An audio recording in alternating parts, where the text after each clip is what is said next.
White chicken adobo or chicken adobong puti is a popular Filipino dish. So now, I will share to you guys the recipe on how to make white chicken adobo or chicken adobong puti.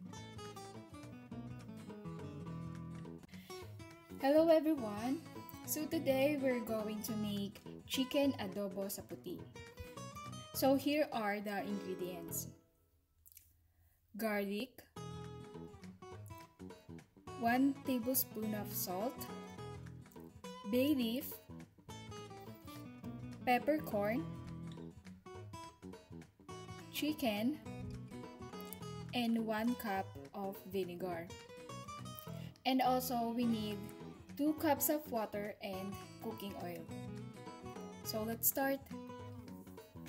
So in a cooking pan, just put cooking oil or vegetable oil.